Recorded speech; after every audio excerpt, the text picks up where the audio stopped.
Alaska में Trump और Putin की मीटिंग में पुतिन पूरी तरह से हावी नजर आए हैं। ऐसे में सवाल उठ रहे हैं कि क्या ट्रंप अब यूक्रेन को सरेंडर करने के लिए मजबूर कर देंगे, क्योंकि जेलेंस्की ने साफ कह दिया है कि रूस को यूक्रेन अपनी जमीन नहीं देगा, जबकि रूस ने साफ कह दिया कि वो यूक्रेन पर अपना कब्जा किसी भी कीमत पर नहीं छोड़ेंगे। इस रिपोर्ट में देखिए।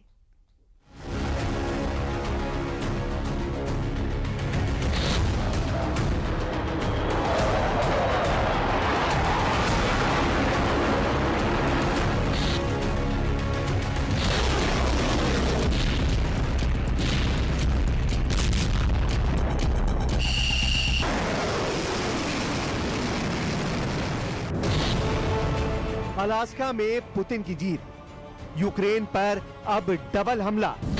अमेरिका के अलास्का में पुतिन और ट्रंप के बीच 3 घंटे तक यूक्रेन युद्ध को लेकर बातचीत हुई, लेकिन किसी को नहीं पता कि इस मीटिंग में क्या बातें हुई हैं।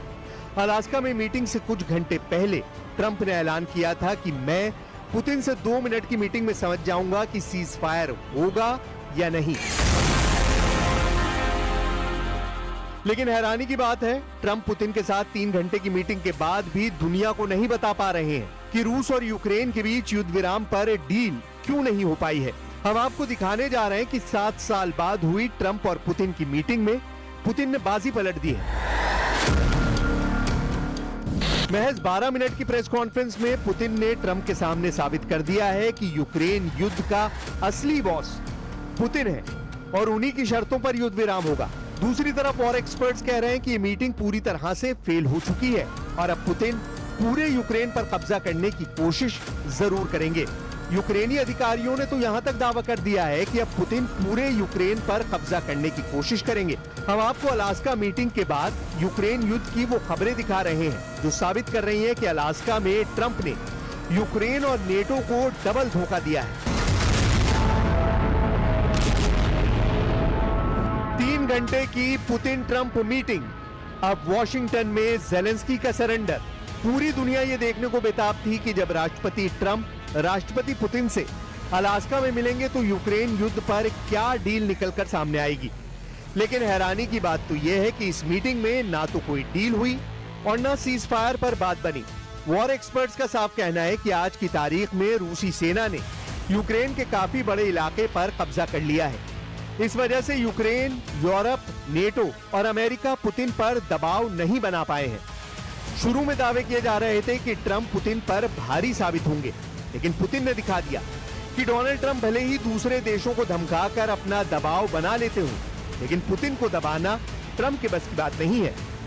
यही वजह है कि जैसे ही मीटिंग खत्म हुई, रूसी सेना ने यूक्रेन पर हमले बेहद तेज कर दिए। खबर तो ये भी है कि जेलेंस्की इस मीटिंग के नतीजों से बुरी तरह घबरा गए।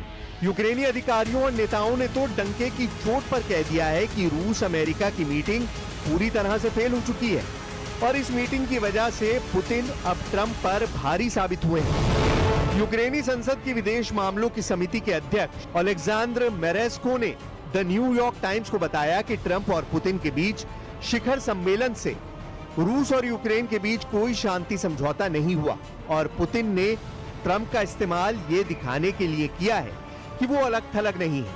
मेरेस्को ने आगे कहा कि पुतिन, जिन पर अंतर्राष्ट्रीय आपराधिक न्यायालय ने युद्ध अपराधों का आरोप लगाया है, सूचना युद्ध जीत गए हैं।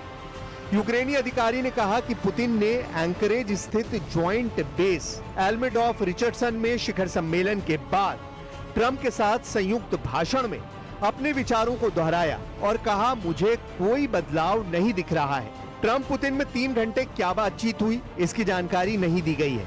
12 मिनट चली प्रेस कॉन्फ्रेंस में दोनों नेताओं ने किसी पत्रकार के सवाल का जवाब नहीं दिया। ट्रंप ने कहा कि बैठक सकारात्मक रही, लेकिन अभी कोई अंतिम समझौता नहीं हुआ। पुतिन ने कहा कि यूक्रेन युद्ध खत्म करने के लिए उसकी असली वजह को खत्म करना जरूरी है। पुतिन ने कहा कि अगर 2022 में ट्रंप राष्ट्रपति होते तो यूक्रेन युद्ध नहीं होता। इधर अमेरिका के राष्ट्रपति डोनाल्ड ट्रंप ने हार नहीं मानी है। अलास्का में रूसी राष्ट्रपति व्लादिमीर पुतिन के साथ यूक्रेन युद्ध